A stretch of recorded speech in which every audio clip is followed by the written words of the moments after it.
부자라며 이 쓰레기 같은 놈아. 나는 지금 왜 이 모양 이 꼴인 거야. 진짜 싫다. 핸드폰 소리에 눈을 떴습니다. 벽에 곰팡이가 핀 천장이 보였어요. 61살.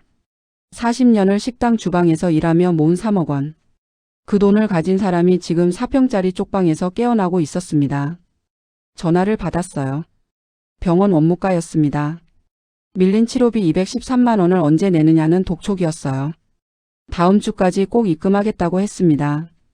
전화를 끊고 통장을 확인했어요. 잔액 2만 3천 원. 오늘 편의점 알바비가 들어와야 30만 원이 됩니다. 손가락 관절이 욱신거렸어요. 어젯밤 편의점에서 물건 진열하다가 손가락을 삐끗했습니다. 병원 가고 싶었지만 돈이 없었어요. 파스를 붙이고 참았습니다. 3년 전만 해도 아니었어요. 통장에 3억 원이 있었습니다. 남편 돌아가시고 혼자 40년을 일해서 모은 돈이었어요. 아들 둘 장가 보내고 이제 내 인생 좀 살아도 되겠다 싶었습니다. 그런데 지금은 3억 원은커녕 빚까지 700만 원이 남았어요. 당뇨 합병증으로 눈도 침침하고 관절염도 생겼습니다. 61살에 하루 12시간씩 편의점과 식당에서 일하고 있어요. 도대체 어디서부터 잘못된 걸까요? 이야기를 시작하기 전에 구독, 좋아요, 알림 설정 부탁드립니다. 여러분의 가정에 건강과 행복 그리고 큰 돈이 들어올 거예요. 이제 이야기 시작하겠습니다. 안녕하세요. 저는 박순희입니다. 경상남도 창원에서 태어나 서울로 올라와 식당 주방장으로 40년을 일했어요. 남편과 함께 작은 음식점도 운영했습니다. 남편이 일찍 세상을 떠나 혼자 아들 둘을 키웠어요. 큰아들이 32살 때 결혼했고 작은 아들은 29에 장가갔습니다. 결혼 비용 다 대주고 나니 통장에 1억 5천만 원이 남았어요. 그 후로도 일을 계속했습니다. 아프지만 않으면 일할 수 있다고 생각했어요. 58살부터 60까지 2년 동안 또 1억 5천만 원을 모았습니다. 총 3억 원. 이제 그만 일하고 여행도 다니고 싶었어요. 혼자 사는 게 외로웠습니다. 그때 식당 단골 손님이었던 김 사장님이 소개해 줬어요. 좋은 사람 있다고. 나이도 비슷하고 경제적으로 여유 있는 분이라고 했습니다. 그렇게 최성수를 만났습니다. 첫 만남부터 인상이 좋았어요. 키가 크고 옷을 잘 입었습니다. 검은색 가죽 재킷에 명품 시계를 차고 있었어요. 외제차를 몰고 왔습니다. 사업하는 사람이라고 했어요. 처음 만난 날 강남에 있는 고급 레스토랑으로 데려갔습니다. 1인당 15만 원짜리 코스 요리였어요. 평생 그런 데 가본 적 없었습니다. 성수 씨가 계산하면서 카드를 쓱 긋는 모습이 멋있어 보였어요. 두 번째 만남 때는 백화점에 갔습니다. 옷 사준다고 했어요. 150만 원짜리 코트를 선물로 줬습니다. 처음엔 부담스러워서 사양했어요. 그런데 성수 씨가 웃으면서 말했습니다. 앞으로 같이 살 사람인데 이 정도는 당연한 거라고요. 그 말에 가슴이 뛰었습니다. 50년 넘게 살면서 누군가 나한테 이렇게 잘해준 적이 없었어요. 남편도 성실했지만 돈 쓰는 걸 아까워했습니다. 아들들도 자기 가정 꾸리느라 바빴어요. 3개월 동안 만났습니다. 주말마다 만나서 맛있는 거 먹고 영화 보고 드라이브 했어요. 성수 씨는 항상 여유로웠습니다. 돈 걱정하는 모습을 한 번도 본 적이 없었어요. 61살. 이제 외롭지 않게 살 수 있을 것 같았습니다. 경제적으로 안정된 사람이니 내 돈 쓸 일도 없겠다 싶었어요. 오히려 편하게 살 수 있을 거라고 생각했습니다. 그렇게 생각했습니다. 그런데 지금은 4평짜리 쪽방에서 통장 잔액 2만 3천 원을 보며 하루를 시작하고 있었어요. 손가락은 아프고 눈은 침침했습니다. 오늘도 편의점 야간 근무를 나가야 했어요. 일어나서 파스를 한 장 더 붙였습니다. 냉장고를 열었어요. 김치 반찬통 하나와 계란 3개가 전부였습니다. 계란 하나를 삶아서 김치와 함께 먹었어요. 시계를 봤습니다. 오전 9시. 11시까지 식당 설거지 아르바이트를 나가야 했어요. 그 후 오후 6시에 편의점 야간 근무가 시작됩니다. 거울을 봤습니다. 주름진 얼굴에 머리카락은 반쯤 휘었어요. 3년 전과 비교하면 10살은 더 늙어 보였습니다. 3억 원이 어떻게 사라졌을까요? 3년 전으로 돌아가 보겠습니다. 3년 전 이야기입니다. 60살이 되던 해 봄이었어요. 식당 주방에서 40년을 일했습니다. 20살 때 시작해서 60까지요. 남편이 46에 세상을 떠난 후로는 혼자 아들 둘을 키웠어요. 큰아들 민수는 32살에 결혼했습니다. 결혼 비용으로 5천만 원을 줬어요. 작은 아들 민호는 29에 장가갔습니다. 6천만 원을 줬어요. 집값이 올라서 작은 아들한테는 좀 더 보탰습니다. 결혼 비용 대주고 나니 통장에 1억 5천만 원이 남았어요. 적은 돈은 아니었습니다. 하지만 계속 일했어요. 건강할 때 조금이라도 더 모아야 한다고 생각했습니다. 58살부터 60까지 2년 동안 또 1억 5천만 원을 모았어요. 아침 6시에 출근해서 밤 10시까지 일했습니다. 주말도 없었어요. 명절에만 이틀 쉬었습니다.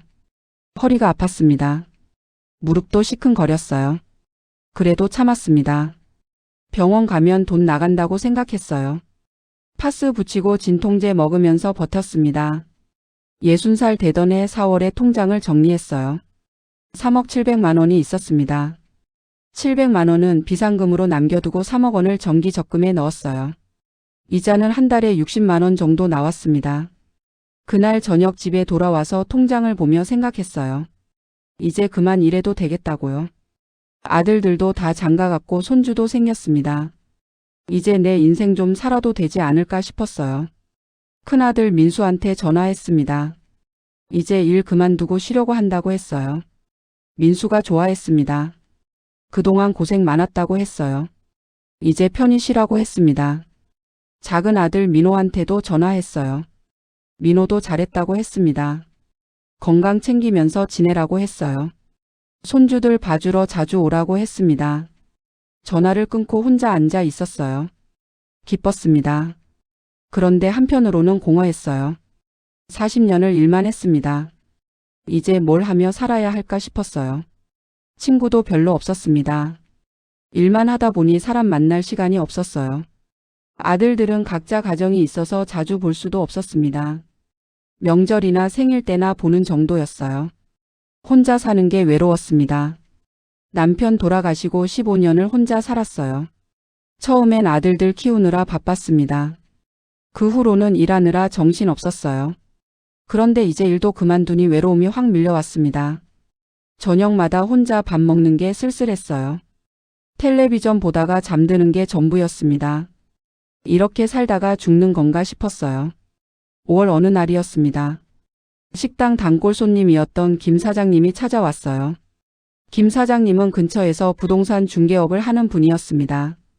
5년 넘게 알고 지낸 사이였어요. 김 사장님이 물었습니다. 요즘 어떻게 지내냐고요? 일 그만두고 집에만 있다고 했어요.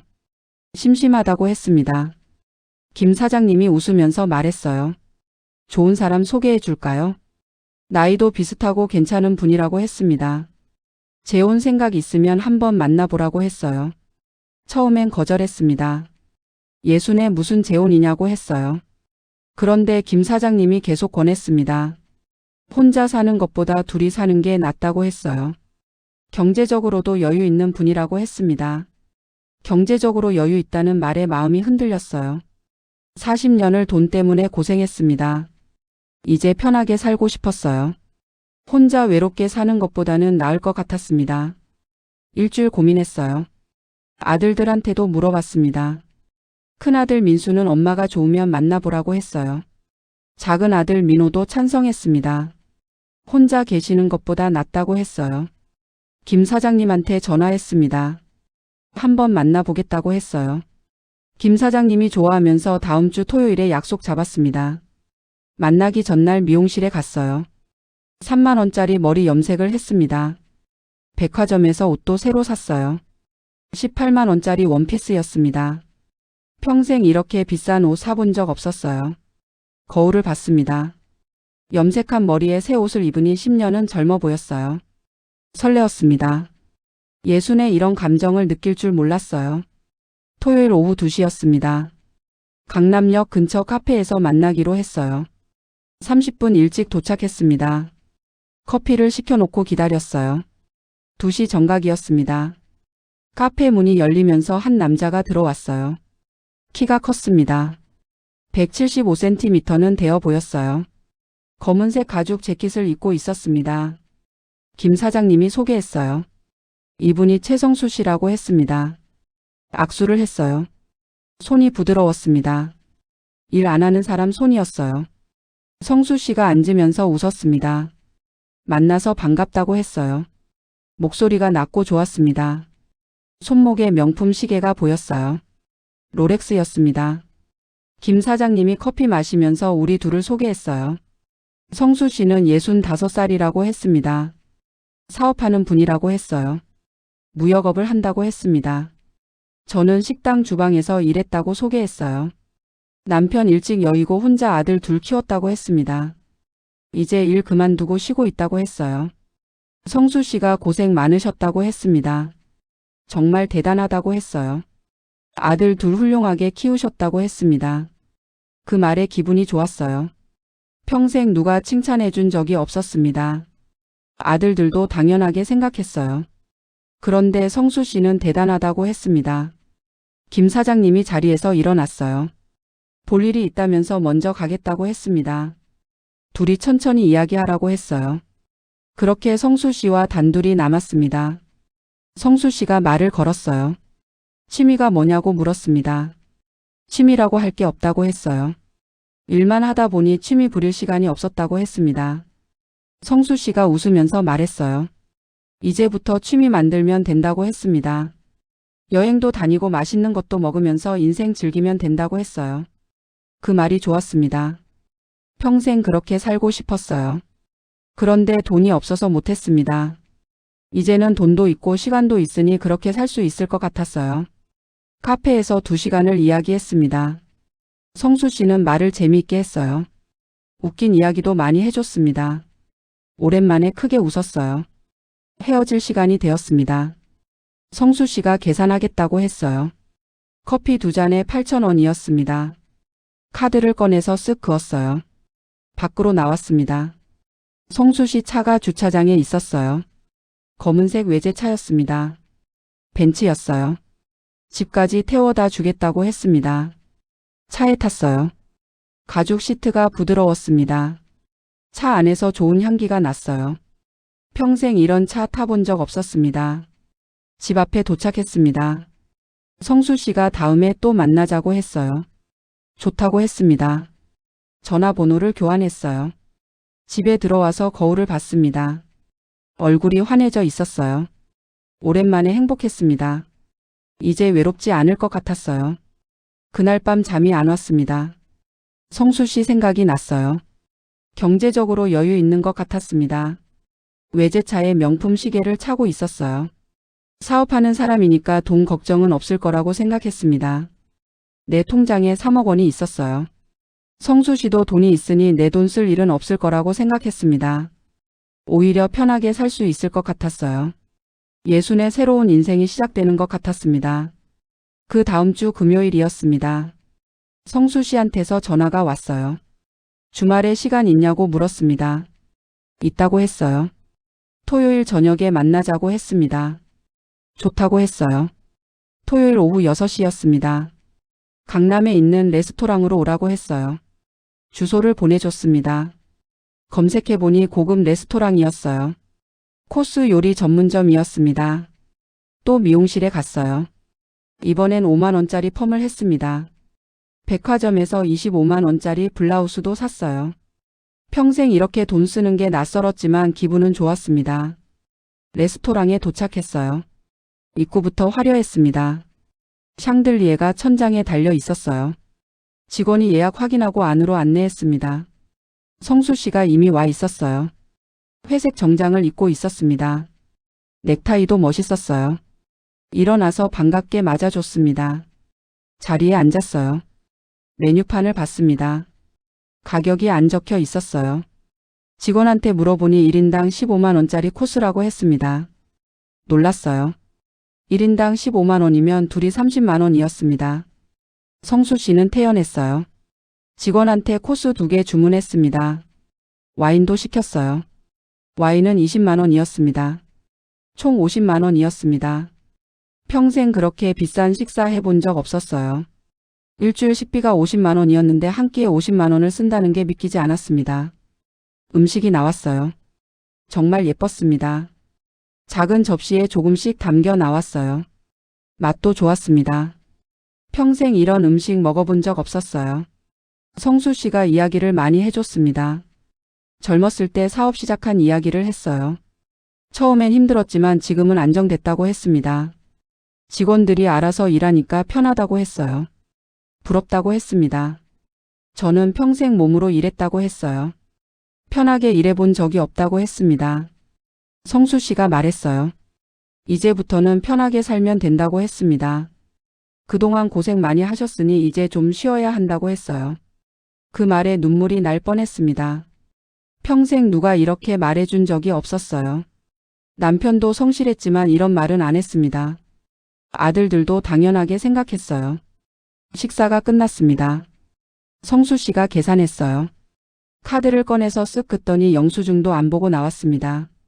50만 원을 그렇게 쉽게 쓰는 게 신기했어요. 밖으로 나왔습니다. 성수 씨가 산책하자고 했어요. 근처 공원으로 갔습니다. 밤이었지만 가로등이 밝았어요. 걸으면서 이야기했습니다. 성수 씨가 결혼 생각 있냐고 물었어요. 갑작스러운 질문이었습니다. 당황했어요. 성수 씨가 웃으면서 말했어요.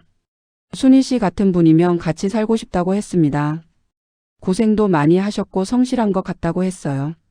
나이도 비슷하니까 잘 맞을 것 같다고 했습니다. 가슴이 뛰었어요. 예순에 누가 이런 말을 해줄 줄 몰랐습니다. 뭐라고 대답해야 할지 몰랐어요. 성수 씨가 계속 말했습니다. 혼자 사는 것보다 둘이 사는 게 낫다고 했어요. 서로 의지하면서 살면 좋겠다고 했습니다. 경제적으로는 걱정 안 해도 된다고 했어요. 자기가 다 책임지겠다고 했습니다. 그 말을 듣고 마음이 기울었어요. 평생 내가 책임지고 살았습니다. 남편 일찍 여의고 혼자 아들 둘 키웠어요. 40년을 일해서 돈 모았습니다. 이제 누가 나를 책임져 준다는 게 좋았어요. 생각해 보겠다고 했습니다. 성수 씨가 천천히 생각하라고 했어요. 급하지 않다고 했습니다. 집에 돌아왔어요. 잠이 안 왔습니다. 성수 씨 생각만 났어요. 외제차의 명품 시계에 고급 레스토랑에서 50만 원을 쉽게 쓰는 모습이 떠올랐습니다. 경제적으로 여유 있는 게 확실했어요. 내 돈 쓸 일은 없을 것 같았습니다. 오히려 편하게 살 수 있을 것 같았어요. 다음 날 아들들한테 전화했습니다. 재혼 제안을 받았다고 했어요. 큰아들 민수는 엄마가 좋으면 하라고 했습니다. 혼자 계시는 것보다 낫다고 했어요. 작은 아들 민호는 좀 걱정했습니다. 어떤 사람이냐고 물었어요. 사업하는 사람이고 경제적으로 여유 있다고 했습니다. 민호가 한번 만나보고 싶다고 했어요. 일주일 후에 만남을 주선했습니다. 성수 씨와 큰아들 민수, 작은 아들 민호가 만났어요. 강남에 있는 고깃집에서 만났습니다. 성수 씨가 좋은 인상을 줬어요. 아들들한테 정중하게 인사했습니다. 어머니 잘 모시겠다고 했어요. 경제적으로는 걱정 안 해도 된다고 했습니다. 고기도 비싼 걸로 시켰어요. 1인당 7만 원짜리 한우였습니다. 내지서 28만 원이었어요. 성수 씨가 계산했습니다. 민수가 좋은 것 같다고 했어요. 민호도 괜찮다고 했습니다. 엄마한테 잘해줄 것 같다고 했어요. 아들들 허락을 받았습니다. 성수 씨한테 전화했어요. 결혼하겠다고 했습니다. 성수 씨가 좋아했어요. 다음 주에 예식장 알아보자고 했습니다. 일주일 후에 예식장을 갔습니다. 강남에 있는 큰 예식장이었어요. 성수 씨가 200명 정도 부를 수 있는 홀로 하자고 했습니다. 예식 비용이 500만 원이었어요. 성수 씨가 내겠다고 했습니다.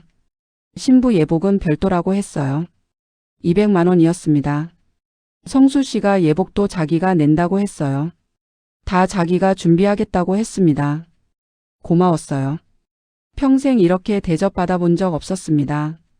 예식 날짜를 잡았습니다. 2달 후 10월이었어요. 성수 씨가 그 사이에 신혼집을 알아보자고 했습니다.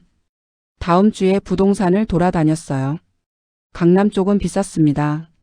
전세가 4억 원이 넘었어요. 성수 씨가 좀 더 찾아보자고 했습니다. 결국 송파구에 있는 아파트를 봤어요. 30평 아파트였습니다. 전세가 2억 5천만 원이었어요. 성수 씨가 여기로 하자고 했습니다. 크기도 적당하고 위치도 좋다고 했어요. 계약하자고 했습니다. 부동산에서 계약서를 썼어요. 전세금 2억 5천만 원이었습니다. 성수 씨가 계약금 2,500만 원을 냈어요. 현금으로 냈습니다. 잔금은 한 달 후에 내기로 했습니다. 2억 2,500만 원이었어요. 성수 씨가 준비하겠다고 했습니다. 한 달이 지났습니다. 잔금 낼 날이 되었어요. 성수 씨한테 전화했습니다. 오늘 잔금 내는 날이라고 했어요. 성수 씨가 난처한 목소리로 말했습니다. 사업 자금이 급하게 필요해서 돈이 좀 묶였다고 했어요. 2주일만 기다려 달라고 했습니다.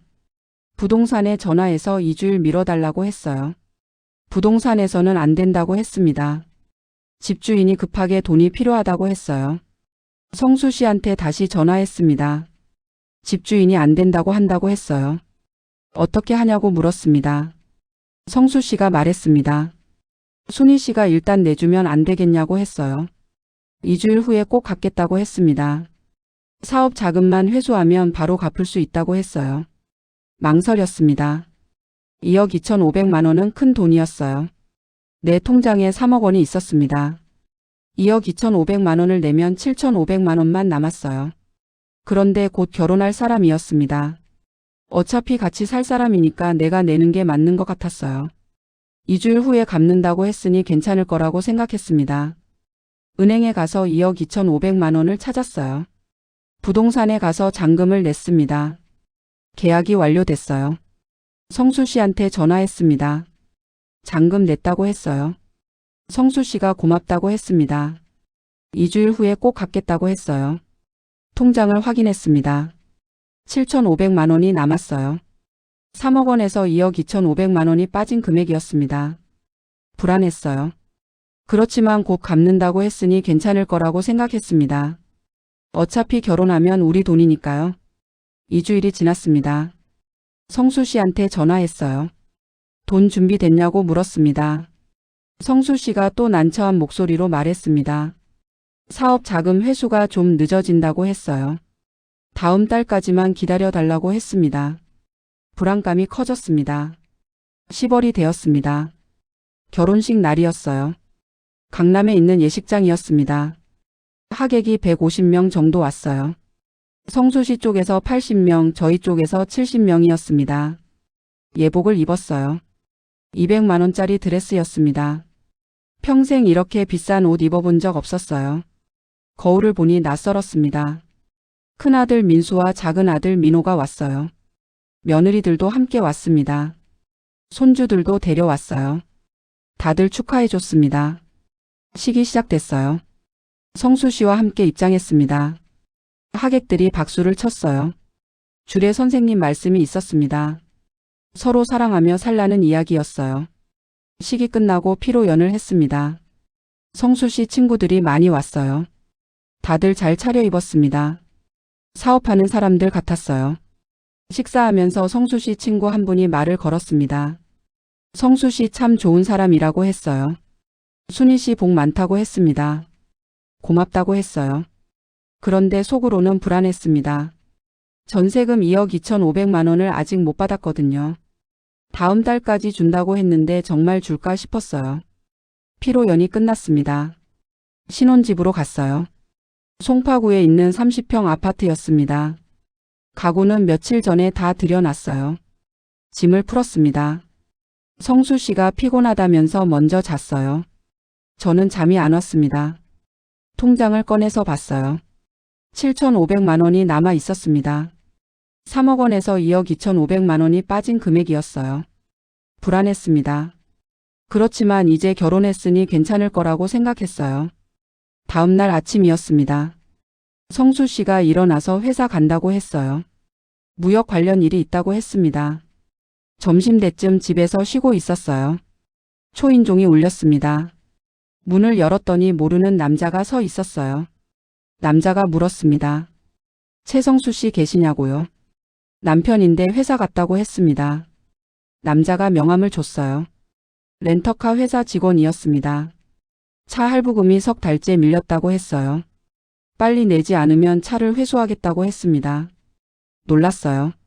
성수 씨가 타는 벤츠가 렌터카였다는 걸 처음 알았습니다.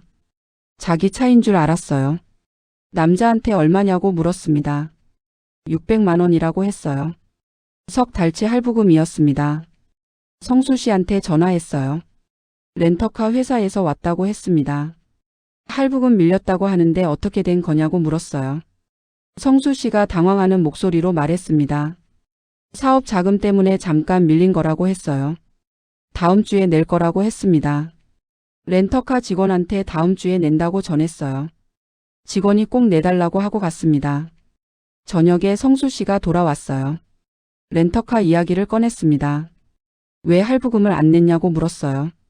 성수 씨가 짜증을 냈습니다. 사업하다 보면 돈이 일시적으로 막힐 수 있다고 했어요. 곧 해결된다고 했습니다. 불안했어요.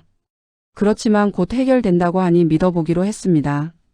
일주일이 지났습니다. 렌터카 할부금을 냈는지 물었어요. 성수 씨가 아직이라고 했습니다. 다음 주에 낸다고 했어요. 또 일주일이 지났습니다. 렌터카 회사에서 다시 전화가 왔어요. 할부금을 빨리 내라고 했습니다. 안 내면 법적 조치를 취하겠다고 했어요. 성수 씨한테 또 전화했습니다. 렌터카 회사에서 법적 조치한다고 했어요. 어떻게 할 거냐고 물었습니다. 성수 씨가 한숨을 쉬었어요. 순희 씨가 일단 내주면 안 되겠냐고 했습니다. 곧 갚을 거라고 했어요. 망설였습니다. 600만 원은 큰 돈이었어요. 그렇지만 법적 조치를 당하면 더 큰 일이었습니다. 결국 내 통장에서 600만 원을 찾아서 렌터카 회사에 입금했어요. 통장 잔액이 6,900만 원이 됐습니다. 3억 원에서 2억 3,100만 원이 빠진 금액이었어요. 한 달이 지났습니다. 11월이었어요. 성수 씨한테 전세금 2억 2,500만 원을 언제 주냐고 물었습니다. 성수 씨가 난처한 표정을 지었어요. 사업 자금 회수가 계속 늦어진다고 했습니다. 조금만 더 기다려 달라고 했어요. 화가 났어요. 이미 2달이 지났습니다. 언제까지 기다려야 하냐고 물었어요. 성수 씨가 소리를 질렀습니다. 자기도 힘들다고 했어요. 사업이 잠깐 어려운 거라고 했습니다. 곧 나아질 거라고 했어요. 그날 밤 잠을 못 잤습니다. 불안했어요. 2억 2,500만 원을 못 받으면 어떻게 하나 싶었습니다. 다음 날 성수 씨 회사에 전화해 봤어요. 무역회사라고 했는데 번호를 몰랐습니다. 성수 씨한테 회사 번호를 달라고 했어요. 성수 씨가 왜 회사 번호가 필요하냐고 물었습니다. 그냥 궁금해서 그런다고 했어요. 성수 씨가 회사 번호를 안 줬습니다. 바쁘다면서 전화를 끊었어요. 의심이 들었습니다. 정말 무역회사를 하는 게 맞나 싶었어요. 외제차도 렌터카였고 할부금도 못 내고 있었습니다. 인터넷으로 성수 씨를 검색해 봤어요. 아무것도 안 나왔습니다. 무역회사를 한다면 회사 이름이라도 나와야 하는데 아무것도 없었어요. 친구한테 전화했습니다. 재혼한 지 한 달 됐다고 했어요. 그런데 남편이 이상하다고 했습니다. 친구가 물었어요. 어떻게 이상하냐고요? 돈을 자꾸 빌린다고 했습니다. 아직 한 푼도 못 받았다고 했어요. 친구가 조심하라고 했습니다. 혹시 사기꾼은 아닌지 확인해 보라고 했어요. 등골이 서늘해졌습니다. 그날 저녁 성수 씨한테 물었어요. 정말 무역회사 하는 게 맞냐고요? 회사 이름이 뭐냐고 물었습니다. 성수 씨가 화를 냈어요. 왜 자꾸 의심하냐고 했습니다. 믿지 못하겠으면 이혼하자고 했어요. 무서웠습니다. 처음 보는 모습이었어요. 데이트할 때는 다정했는데 지금은 완전히 달랐습니다. 사과했어요. 의심한 게 아니라고 했습니다. 그냥 궁금해서 물어본 거라고 했어요. 성수 씨가 진정했습니다. 회사 이름은 대성무역이라고 했어요. 그렇지만 회사 주소나 전화번호는 안 알려줬습니다. 다음 날 대성무역을 검색해 봤어요. 그런 회사가 없었습니다. 사업자 등록도 안 되어 있었어요. 가슴이 철렁했습니다. 성수 씨가 거짓말을 한 게 확실했어요. 무역회사는 없었습니다. 그날 밤 성수 씨한테 다시 물었어요. 대성무역을 검색해 봤는데 없다고 했습니다.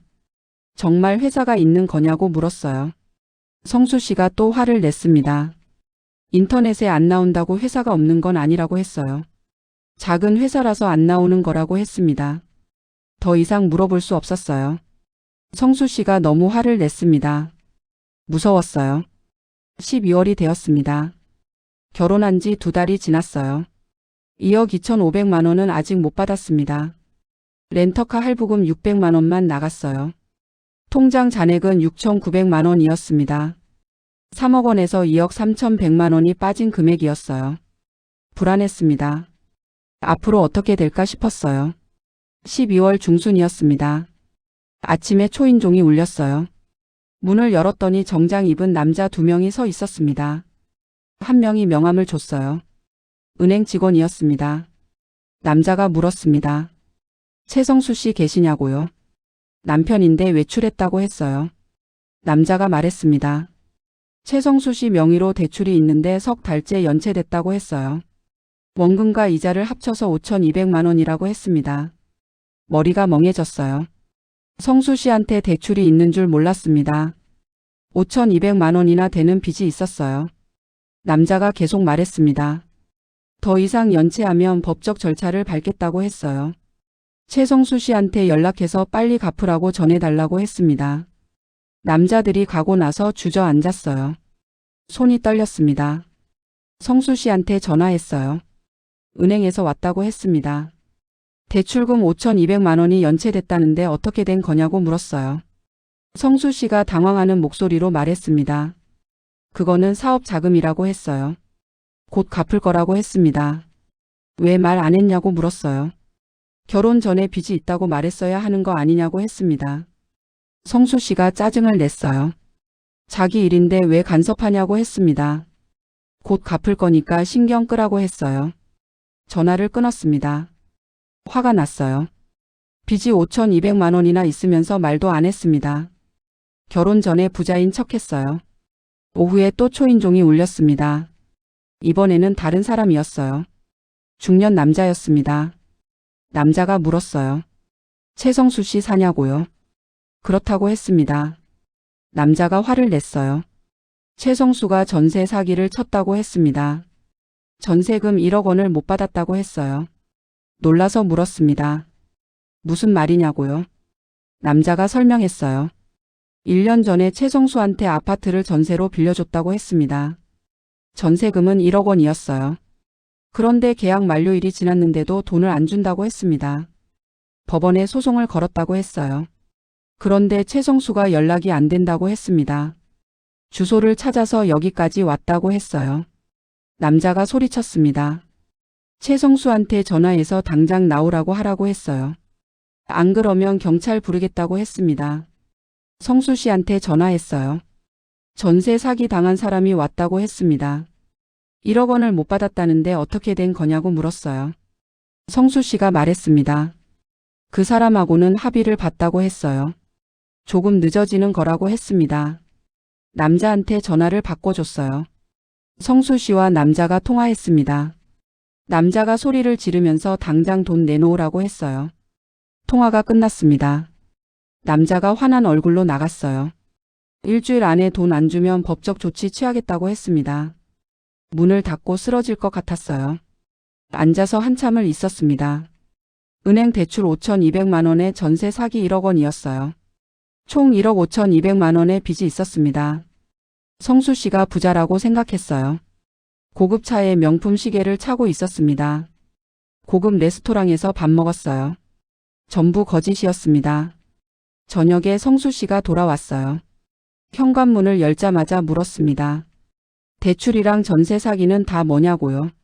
왜 결혼 전에 말 안 했냐고 했어요. 성수 씨가 소파에 앉았습니다. 한숨을 쉬었어요. 미안하다고 했습니다. 사업이 잘 안 돼서 그렇게 됐다고 했어요. 사업이 뭐냐고 물었습니다. 대성무역은 거짓말이었다고 했어요. 정말 하는 사업이 뭐냐고 물었습니다. 성수 씨가 말했습니다. 부동산 투자를 했다고 했어요. 그런데 전세 가격이 떨어지면서 손해를 봤다고 했습니다. 빚만 남았다고 했어요. 화가 났어요. 결혼 전에는 부자인 척했습니다. 외제차에 명품 시계에 고급 레스토랑에서 밥 먹었어요. 전부 거짓이었습니다. 외제차도 렌터카였다고 했어요. 명품 시계는 어떻게 된 거냐고 물었습니다. 성수 씨가 대답했어요. 친구한테 빌린 거라고 했습니다. 보여주기 위해서 빌렸다고 했어요. 머리가 지끈거렸습니다. 전부 거짓말이었어요. 부자가 아니었습니다. 오히려 1억 5,200만 원의 빚이 있었어요. 물었습니다. 그럼 어떻게 할 거냐고요? 빚을 어떻게 갚을 거냐고 했어요. 성수 씨가 말했습니다. 순희 씨가 도와줘야 한다고 했어요. 일단 은행 대출이랑 전세 사기 돈을 갚아야 한다고 했습니다. 내가 왜 그 돈을 내야 하냐고 물었어요. 결혼 전부터 있던 빚이라고 했습니다. 내 책임이 아니라고 했어요. 성수 씨가 소리를 질렀습니다. 이제 부부라고 했어요. 부부면 같이 책임져야 한다고 했습니다. 순희 씨 돈으로 빚을 갚으면 나중에 다 갚겠다고 했어요. 나중에 어떻게 갚냐고 물었습니다. 돈이 어디 있냐고 했어요. 성수 씨가 말했습니다. 사업을 다시 시작하겠다고 했어요. 돈만 좀 있으면 할 수 있다고 했습니다. 성공하면 다 갚겠다고 했어요. 믿을 수 없었어요. 이미 한번 실패했습니다. 또 실패하면 어떻게 하냐고 물었어요. 성수 씨가 눈물을 흘렸습니다. 한 번만 믿어달라고 했어요. 순희 씨 아니면 자기는 끝이라고 했습니다. 밤새 고민했어요. 이혼해야 하나 싶었습니다. 그렇지만 이제 결혼한 지 2달밖에 안 됐어요. 아들들한테 뭐라고 말해야 할까 싶었습니다. 며칠을 고민했습니다. 결국 결정했어요. 마지막으로 한 번 더 믿어보기로 했습니다. 은행에 갔습니다. 5,200만 원을 찾았어요. 성수 씨 계좌로 입금했습니다. 은행 대출을 갚으라고 했어요. 전세 사기 당한 사람한테도 연락했습니다. 1억 원을 줄 테니 계좌번호를 달라고 했어요. 남자가 계좌번호를 알려줬습니다. 은행에 또 갔어요. 1억 원을 찾았습니다. 남자 계좌로 입금했어요. 총 1억 5,200만 원이 나갔습니다. 통장을 확인했어요. 잔액이 3,700만 원이었습니다. 3억 원에서 2억 6,300만 원이 빠진 금액이었어요. 전세금 2억 2,500만 원에 렌터카 할부금 600만 원에 은행 대출 5,200만 원에 전세 사기 1억 원이었습니다. 집에 돌아왔습니다. 성수 씨한테 말했어요. 빚을 다 갚았다고 했습니다. 이제 남은 돈이 3,700만 원밖에 안 된다고 했어요. 성수 씨가 고맙다고 했습니다. 꼭 갚겠다고 했어요. 사업 시작해서 성공하면 다 갚겠다고 했습니다. 믿고 싶었어요. 그렇지만 불안했습니다. 1년이 지났습니다. 성수 씨는 사업을 시작하지 않았어요. 매일 집에 있었습니다. 텔레비전 보거나 핸드폰만 봤어요. 통장 잔액은 계속 줄어들었습니다. 생활비가 한 달에 250만 원씩 나갔어요. 전기세, 수도세, 관리비, 식비, 교통비 전부 합쳐서였습니다. 성수 씨는 돈을 한 푼도 안 냈어요. 전부 제 통장에서 나갔습니다. 1년 동안 3천만 원이 나갔어요. 통장 잔액이 700만 원이 됐습니다. 3억 원에서 2억 9,300만 원이 빠진 금액이었어요. 불안했습니다. 성수 씨한테 말했어요. 돈을 벌어야 한다고 했습니다. 이대로는 안 된다고 했어요. 성수 씨가 짜증을 냈어요. 자기도 알고 있다고 했습니다. 그렇지만 지금은 사업 준비 중이라고 했어요. 무슨 사업이냐고 물었습니다. 성수 씨가 대답을 안 했어요. 나중에 말해주겠다고 했습니다. 한 달이 더 지났습니다. 통장 잔액이 450만 원이 됐어요. 생활비 250만 원이 또 나갔습니다. 더 이상 참을 수 없었어요. 성수 씨한테 말했습니다. 제가 일을 나가겠다고 했어요. 성수 씨가 화를 냈습니다. 아내가 나가서 일하면 자기 체면이 안 선다고 했어요. 절대 안 된다고 했습니다. 그럼 당신이 일해야 한다고 했어요. 이대로는 한 달도 못 버틴다고 했습니다. 성수 씨가 소리를 질렀어요. 자꾸 돈 이야기만 하지 말라고 했습니다. 짜증난다고 했어요. 더 이상 말할 수 없었습니다. 무서웠어요. 2주일 후였습니다. 통장 잔액이 300만 원이 됐어요. 전기세랑 관리비를 냈더니 그렇게 됐습니다. 더 이상 버틸 수 없었어요. 몰래 일자리를 알아봤습니다. 새벽 청소 아르바이트가 있었어요. 새벽 5시부터 9시까지였습니다. 시급은 10,000원이었어요. 일을 시작했습니다. 성수 씨한테는 말 안 했어요. 새벽에 몰래 나가서 일하고 9시에 돌아왔습니다. 하루에 4시간 일해서 4만 원을 받았어요. 한 달이면 120만 원이었습니다. 생활비에 보탤 수 있었어요. 한 달 동안 성수 씨는 몰랐습니다.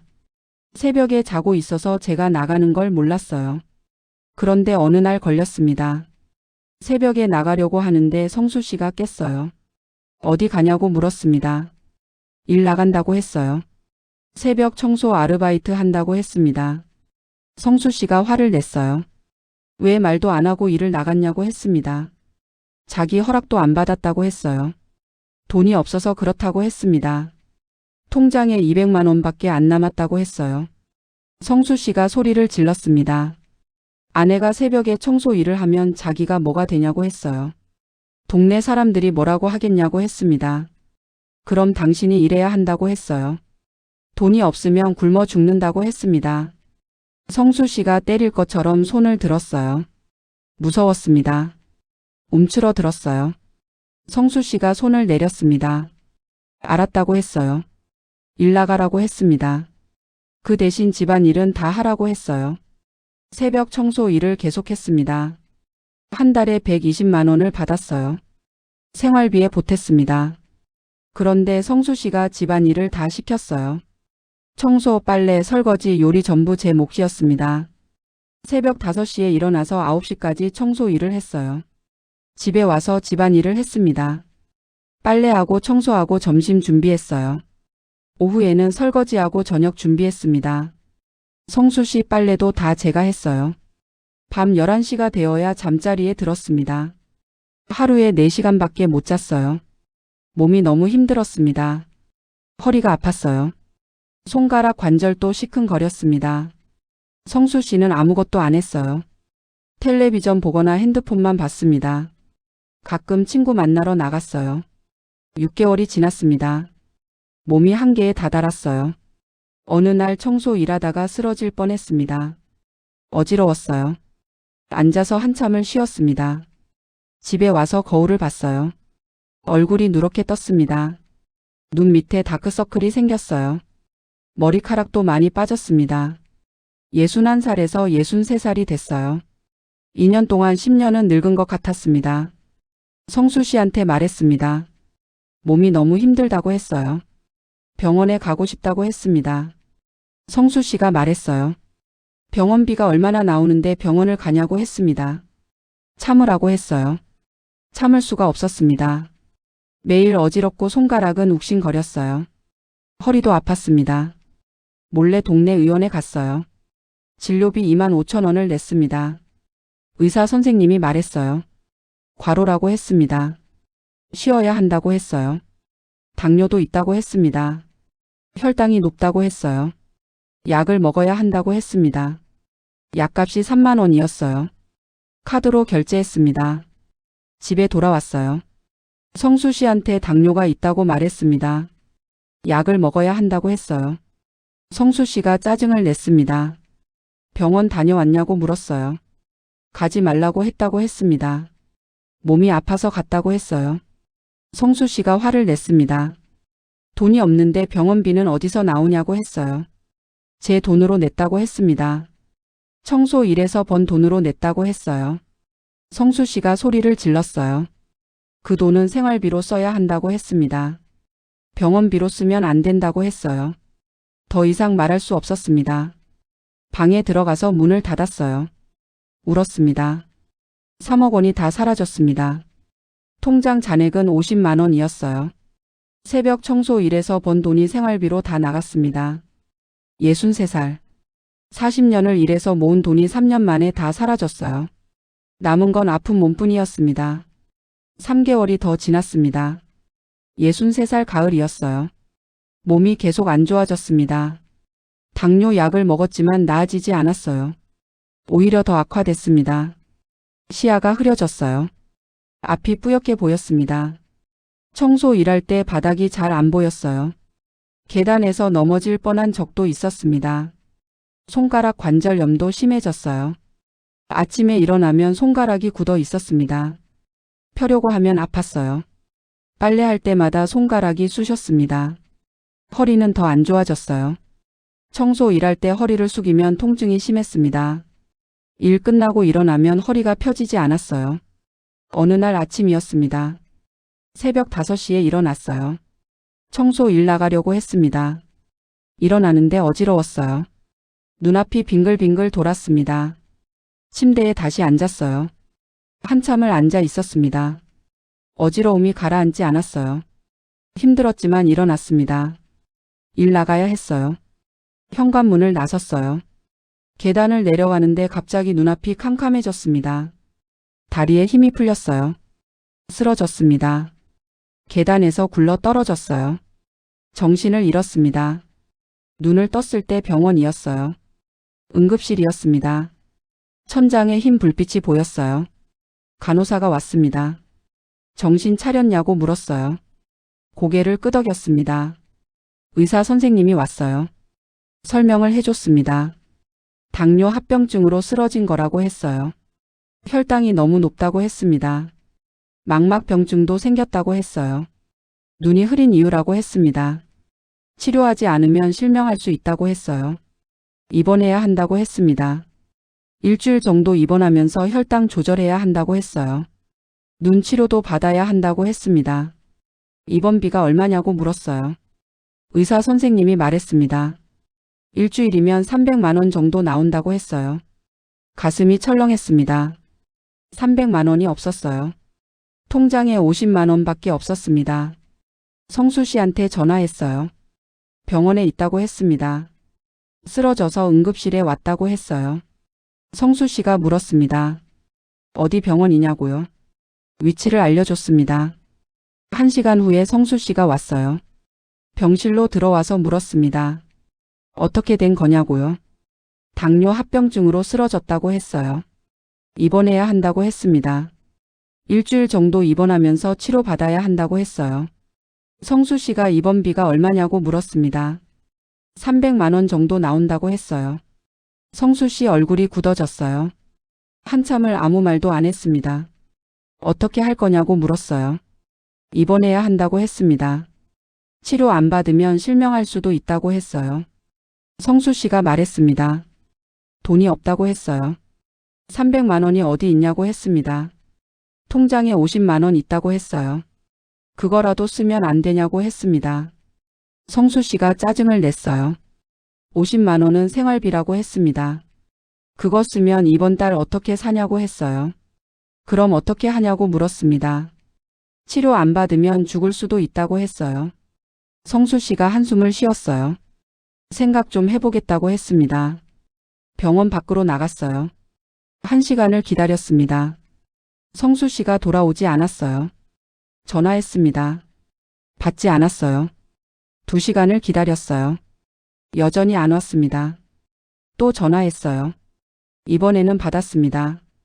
어디 있냐고 물었어요. 성수 씨가 말했습니다. 집에 왔다고 했어요. 왜 병원에 안 오냐고 물었습니다. 성수 씨가 말했어요. 입원비를 낼 수 없다고 했습니다. 돈이 없다고 했어요. 그럼 나는 어떻게 하냐고 물었어요. 치료 안 받으면 안 된다고 했습니다. 성수 씨가 말했습니다. 퇴원하라고 했어요. 집에 와서 쉬면 나을 거라고 했습니다. 의사 선생님이 입원해야 한다고 했다고 말했어요. 집에서는 치료할 수 없다고 했습니다. 성수 씨가 소리를 질렀어요. 돈이 없는데 어떻게 입원하냐고 했습니다. 당장 퇴원하고 집에 오라고 했어요. 전화를 끊었습니다. 울음이 나왔어요. 아무도 날 도와주지 않았습니다. 간호사한테 말했습니다. 퇴원하고 싶다고 했어요. 간호사가 놀라며 물었습니다. 왜 퇴원하냐고요?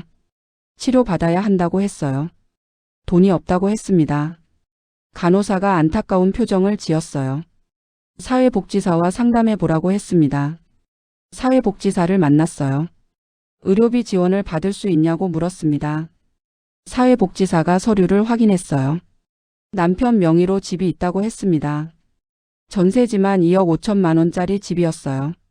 재산이 있으니 의료비 지원을 받을 수 없다고 했어요. 집은 전세라고 했습니다. 내 집이 아니라고 했어요. 사회복지사가 말했어요. 전세도 재산으로 잡힌다고 했습니다. 결국 지원을 받을 수 없었어요. 퇴원 수속을 밟았습니다. 응급실 비용 25만 원을 냈어요. 통장에 남은 50만 원 중에서 냈습니다. 통장 잔액이 25만 원이 됐습니다. 3억 원이 다 사라지고 25만 원만 남았어요. 택시를 타고 집에 왔습니다. 택시비 1만 5천 원을 냈어요. 통장 잔액이 23만 5천 원이 됐습니다. 집 문을 열었어요. 성수 씨가 텔레비전을 보고 있었습니다. 쳐다보지도 않았어요. 방으로 들어갔습니다.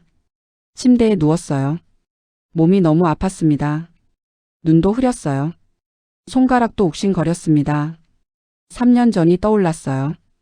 통장에 3억 원이 있었습니다. 건강했어요. 행복했습니다. 지금은 23만 5천 원만 남았어요. 몸은 망가졌습니다. 행복하지 않았어요. 이틀 후였습니다. 거실에서 소리가 났어요. 성수 씨가 누군가와 통화하고 있었습니다. 문틈으로 들었어요. 성수 씨가 친구한테 전화하는 것 같았습니다. 마누라가 아프다고 했어요. 병원비가 너무 많이 나온다고 했습니다. 부담된다고 했어요. 친구가 뭐라고 하는지는 안 들렸어요. 성수 씨가 웃으면서 말했습니다. 이제 쓸모가 없어진 것 같다고 했어요. 돈도 다 떨어졌다고 했습니다. 가슴이 내려앉았습니다. 성수 씨가 저를 그렇게 생각하고 있었어요. 돈이 있을 때만 필요한 사람이었습니다. 그날 저녁이었습니다. 성수 씨가 말했어요. 이야기 좀 하자고 했습니다. 거실로 나갔어요. 성수 씨가 소파에 앉아 있었습니다. 성수 씨가 말했습니다. 이제 헤어지는 게 좋겠다고 했어요. 갑작스러운 이야기였어요. 무슨 말이냐고 물었습니다. 성수 씨가 계속 말했어요. 순희 씨도 아프고 나도 힘들다고 했습니다. 같이 있어봐야 서로 불행하다고 했어요. 헤어지는 게 낫다고 했습니다. 이혼하자는 이야기였어요. 화가 났습니다. 돈 다 쓰고 나니까 이제 버리는 거였어요. 소리쳤습니다. 내 돈 3억 원은 어떻게 할 거냐고요. 다 책임지겠다고 하지 않았냐고 했습니다. 성수 씨가 말했어요. 그 돈은 이미 다 썼다고 했습니다. 갚을 방법이 없다고 했어요. 그럼 나는 어떻게 하냐고 물었어요. 성수 씨가 대답했습니다. 알아서 하라고 했어요. 더 이상 대화할 수 없었습니다. 방으로 들어가서 짐을 쌌어요. 옷 몇 벌이 전부였습니다. 다음 날 아침 집을 나왔습니다. 갈 곳이 없었어요. 아들한테 전화할 수도 없었습니다. 부끄러웠어요. 고시원을 알아봤어요. 보증금 50만 원에 월세 45만 원이었습니다. 통장에 23만 5천 원이 있었어요. 부족했습니다. 결국 쪽방을 구했어요. 보증금 없이 월세 45만 원이었습니다. 4평짜리 방이었어요. 화장실은 공동이었습니다. 그날부터 쪽방에서 살기 시작했습니다. 쪽방에서의 첫날 밤이었습니다. 이불을 깔고 누웠어요. 천장에 곰팡이가 피어 있었습니다. 벽에서 습기 냄새가 났어요. 3억 원이 사라졌습니다. 40년을 일해서 모은 돈이었어요. 3년 만에 다 사라졌습니다. 울었어요. 소리 내서 울었습니다. 억울했어요. 성수 씨를 만난 게 후회됐습니다. 그렇지만 울어도 소용없었어요. 돈은 돌아오지 않았습니다. 건강도 돌아오지 않았어요. 다음 날 아침 일찍 일어났습니다. 일자리를 알아봐야 했어요. 통장에 23만 5천 원밖에 없었습니다. 편의점 구인 공고를 봤어요. 야간 근무였습니다. 밤 10시부터 아침 6시까지였어요. 시급은 12,000원이었습니다. 전화해서 면접을 봤어요. 사장님이 물었습니다. 나이가 63살인데 야간 근무할 수 있냐고요? 할 수 있다고 했습니다. 다음 날부터 출근하라고 했어요. 일을 시작했습니다. 밤 10시에 출근해서 아침 6시까지 일했어요. 8시간 근무였습니다. 하루에 9만 6천 원을 받았어요. 한 달이면 288만 원이었습니다. 낮에는 식당 설거지 일을 했어요. 오전 11시부터 오후 3시까지였습니다. 4시간 근무였어요. 시급은 10,000원이었습니다. 하루에 4만 원을 받았어요. 한 달이면 120만 원이었습니다. 편의점과 식당을 합쳐서 한 달에 408만 원을 받았어요. 월세 45만 원을 내면 363만 원이 남았습니다. 식비는 한 달에 60만 원 정도 들었어요. 교통비는 30만 원이었습니다. 병원비는 한 달에 50만 원씩 나갔어요. 한 달 생활비가 140만 원이었습니다. 408만 원에서 빼면 268만 원이 남았어요. 그 돈으로 빚을 갚기 시작했습니다. 병원비가 밀려 있었어요. 응급실 비용 말고도 이전에 진료받은 비용이 있었습니다. 총 213만 원이었어요. 한 달에 50만 원씩 갚기로 했습니다. 5달이면 다 갚을 수 있었어요. 하루 일과가 빡빡했습니다. 밤 10시에 편의점 출근해서 아침 6시에 퇴근했어요. 집에 와서 2시간 잤습니다. 아침 8시부터 10시까지였어요.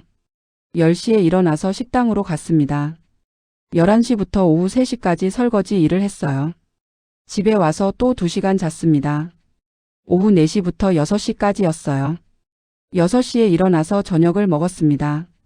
편의점 도시락을 사 먹었어요. 2,500원이었습니다. 8시부터 10시까지 쉬었어요. 텔레비전을 봤습니다. 10시에 다시 편의점으로 출근했어요. 하루에 4시간밖에 못 잤습니다. 몸이 힘들었어요. 그렇지만 참았습니다. 빚을 갚아야 했어요. 2달이 지났습니다. 빚을 100만 원 갚았어요.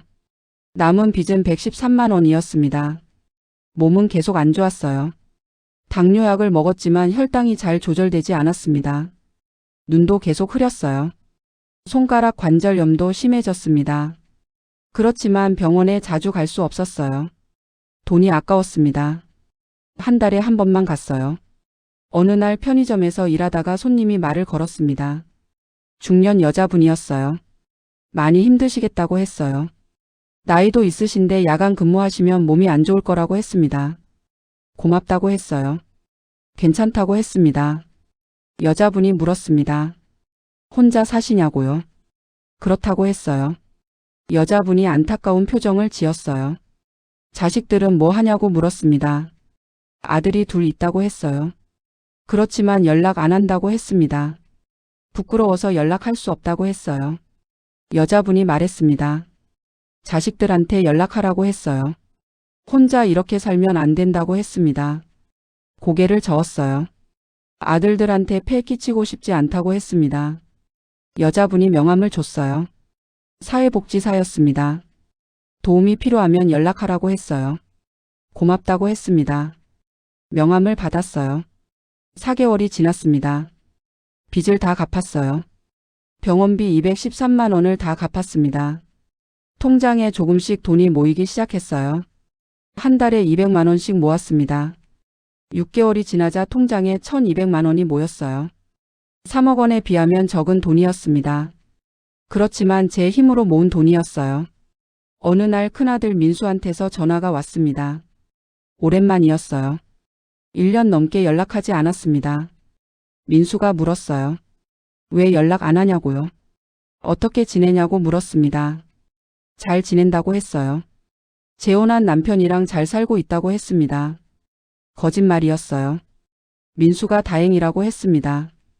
걱정했다고 했어요. 시간 되면 한번 보자고 했습니다. 바빠서 어렵다고 했어요. 나중에 보자고 했습니다. 전화를 끊었어요. 아들한테 진실을 말할 수 없었습니다. 부끄러웠어요. 3억 원을 날렸다고 말할 수 없었습니다. 1년이 지났습니다. 쪽방에서 산지 1년이 됐어요. 통장에 2,400만 원이 모였습니다. 몸은 여전히 안 좋았어요. 당뇨는 조절되지 않았습니다. 눈도 계속 흐렸어요. 손가락 관절염도 심했습니다. 그렇지만 살아갈 수 있었어요. 일을 할 수 있었습니다. 돈을 모을 수 있었어요. 어느 날 거울을 봤습니다. 64살이 됐어요. 주름이 깊어졌습니다. 머리카락은 거의 다 휘었어요. 성수 씨가 떠올랐습니다. 돌아가신 남편도 떠올랐어요. 3억 원도 떠올랐습니다. 후회됐어요. 성수 씨를 만나지 말았어야 했습니다. 재혼하지 말았어야 했어요. 그렇지만 이제 와서 후회해도 소용없었습니다. 지나간 일이었어요. 앞으로 살아갈 날이 더 중요했습니다. 건강을 회복해야 했어요. 돈을 더 모아야 했습니다. 4평짜리 쪽방이었지만 제 공간이었어요.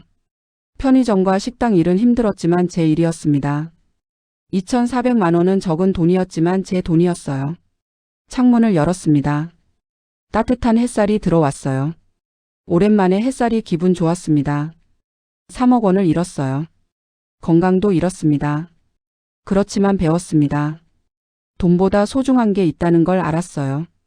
건강이 소중하다는 걸 알았습니다. 혼자서도 살아갈 수 있다는 걸 알았어요.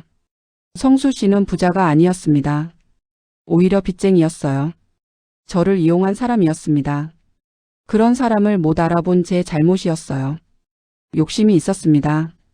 편하게 살고 싶었어요. 누군가 책임져 주길 바랐습니다. 그렇지만 이제 알았어요. 제 인생은 제가 책임져야 한다는 걸요. 64살. 늦은 나이였습니다. 그렇지만 아직 늦지 않았어요. 일할 수 있었습니다. 살아갈 수 있었어요. 통장을 봤습니다. 2,400만 원이 있었어요. 5년만 더 일하면 1억 원을 모을 수 있었습니다. 1억 원이면 작은 원룸에서 살 수 있었어요. 노후를 준비할 수 있었습니다. 목표가 생겼습니다. 5년 안에 1억 원을 모으는 거였어요. 힘들 것 같았습니다. 그렇지만 해낼 수 있을 것 같았어요. 3억 원을 모은 적이 있었습니다. 1억 원도 모을 수 있었어요. 창밖을 봤습니다. 가을 하늘이 맑았어요. 구름 한 점 없었습니다. 새로운 시작이었습니다. 64살의 새로운 시작이었어요. 이번에는 제대로 살 것 같았습니다. 제 힘으로 살 거였어요. 누구에게도 의지하지 않을 거였습니다. 그렇게 다짐했습니다.